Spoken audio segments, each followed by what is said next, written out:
د ګناهونو لذت د ګناهو خوند دا یو عارضی شی ده، دغه هیڅ حقیقت او هیڅ دوام نشته.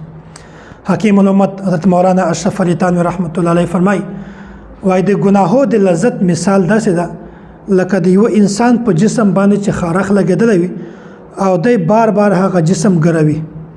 نو دا د جسم ګرولو سره چې کوم لذت انسان ته حاصلېږي دغه لذت عارضي ده، معمولی ده. دا د صحت ول لذت نه، د بیماری ول لذت.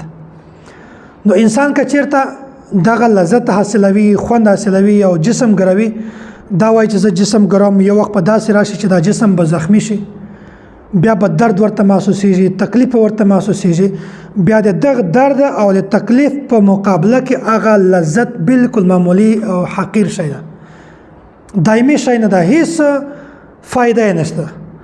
او که چیرته انسان دا وایي چې زه د خارخ نه کوم، جسم نه ګروم، نو معمولی تکلیف په ما باندې تیر شي، زه به دوایي په ولګوم، ملم به په ولګوم او زه به خپل ټیبلټ دوایي به وخورم، نو دا زخم بالکل ټیک شي. هغه نه بعد به انسان هغه لذت قرباني خو یې ورکړه، خو همیشه دپاره به دغه انسان ته صحت میلاو شي. دا مثال د ګناه ده.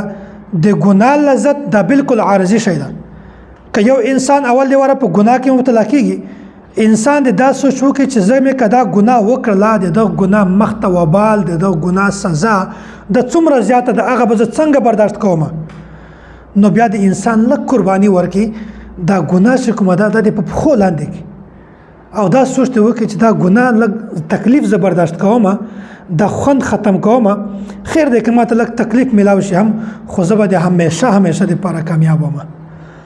نو دا د ګناه لذت دا بالکل عارضي ده. دا داسې ده لکه انسان چې جسم خارخ کوي، خوند دلته محسوسیږي.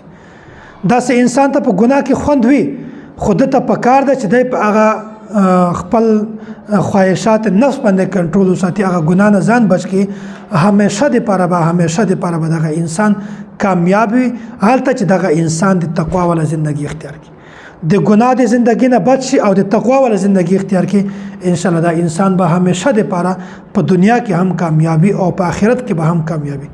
نو چې کله هم تاسې مخته یو داسې د ګناه سوچ، د ګناه خیال دام په ذهن کې پیدا کیږي، نو فوراً تاسې ګناه مه کوئ. دا سوچ کوئ چې که چیرته ما دا ګناه وکړله، دا یو خوند ده، دا خوند به بیا ما باندې راځي، دا خوند به بیا په ما باندې راځي.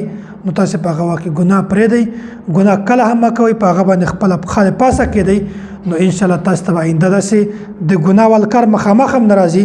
که چیرته تاسو ته راغی، نو د تاسې زندګي به د تقوا والا وي، تاسې به همیشه د ګناه نه ځان بچ کړئ.